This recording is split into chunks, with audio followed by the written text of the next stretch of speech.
our top story of the morning, Lawrence, is that lawmakers are willing to flex their subpoena power to get Sam Bankman-Fried to appear before Congress. And in fact, joining us now to discuss further, we've got Global Policy and Regulation Managing Editor Nick Day, who's also the editor of CoinDesk's The State of Crypto newsletter. Nick, what's the latest on SBF?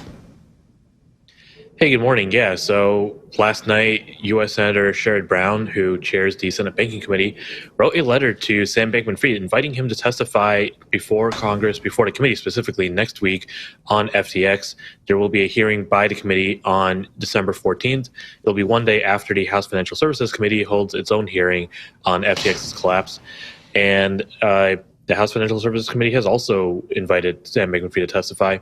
Now, what Senator Brown said is if Bankman-Fried does not agree by 5 p.m. Eastern this afternoon to agree, to testify, then he and his, fellow Republican leader on the committee, Senator Pat Toomey, are going to consider subpoenaing Sam Bankman-Fried. Likewise, Representative Maxine Waters, who chairs the House committee, tweeted last night that a subpoena is also on the table.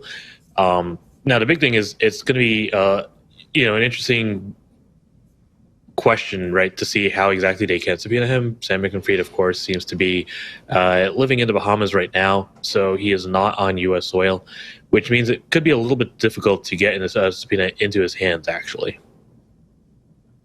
It's interesting, the difference of approaches here, because the Senate just went straight for the subpoena. It seemed that Maxine Waters was initially just inviting Sam Bankman-Fried over Twitter, no less, but saying as well that she would possibly seek to subpoena him. Any word from the SBF camp? I haven't seen anything yet. We know that, of course, Bankman-Fried himself tweeted earlier that he was willing to appear before the House committee once he knew all the information, and that's what led to the second set of responses from Chairwoman Waters, who said that she believes he has the information at this point. Again, I think we saw the Senate committee also say they're inviting him first, right? It's less, I think, a question of wanting to subpoena him, and more just trying to make sure that they can get him on before having to go through the whole process, right? If you have to subpoena someone, you have to have a basis. You have to be able to say, there's X, Y, Z that we know that this individual can tell us or that this individual can talk about, and we have reasonable basis for saying that he can do it.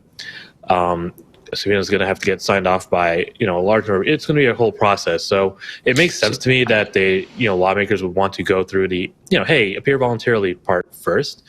The fact that they are saying, hey, yeah, we're considering subpoenas and we're willing to do it if you don't just show up. And another interesting point, Senator Brown wants Sam Bankman-Fried to show up in person, so not just dialing in through Zoom or whatever. But the fact that they are willing to say, hey, yeah, if you aren't physically in, Washington, D.C. next week, we're going to send you a subpoena. It does suggest that they think they might be able to get, a subpoena approved, or at the very least that, they have enough information at this point to suggest that, that Sam Bankman-Fried holds some culpability here. Yeah, they can the subpoena, just to be clear, would compel him to come to Washington. But as you said, they'd have to have a server, somebody actually go out and serve it. Do they have any? And you said it's impossible, or it'll be hard for them to do it in the Bahamas. I mean, so what kind of?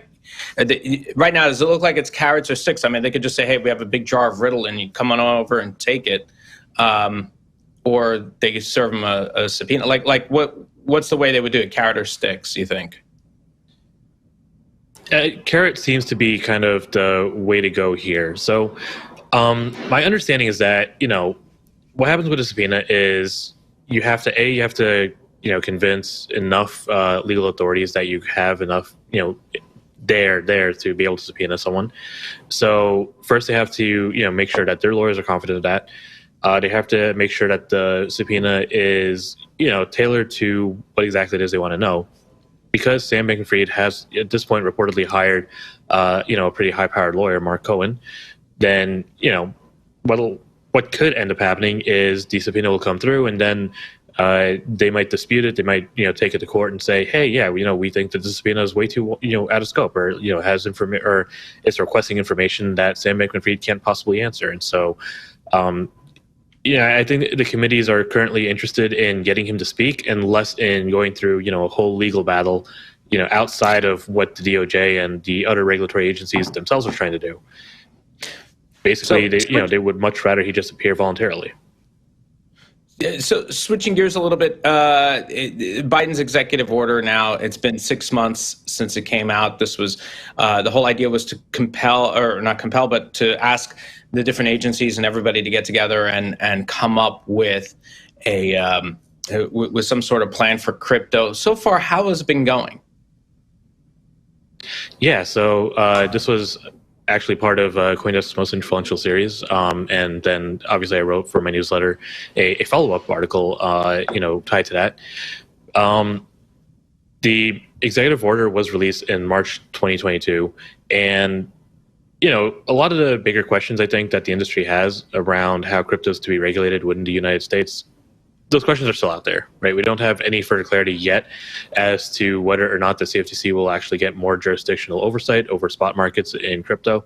We're not sure if there's any kind of clearer divide between the CFTC and the SEC in terms of how they're going to approach these questions. But that being said, the fact that the report came out at all, I think, was a pretty large symbolic gesture in terms of the U.S. government saying, hey, yeah, like this is a thing. We're not going to just, kill it. We're not going to try and, suffocate it. And there's clearly work to be done here. 6 months or 7 months at this point almost, these reports are now coming out. The agencies are responding. And by and large, a lot of these reports have been, again, they're not answering some of the most serious questions I think the industry has, but they're showing that these departments and agencies are thinking about crypto. And they're, coming at it from a perspective of, all right, well, there are certain benefits, there are certain risks. We want to, work with these benefits. We want to make sure the U.S. is, a leader in international commerce areas. We want to make sure that crimes are prosecuted. So, so far, most of the people I've spoken to in the industry who have been, keeping an eye on this, seem, more or less positive about how it's come out so far. And of course, for the, well, I'll leave it there.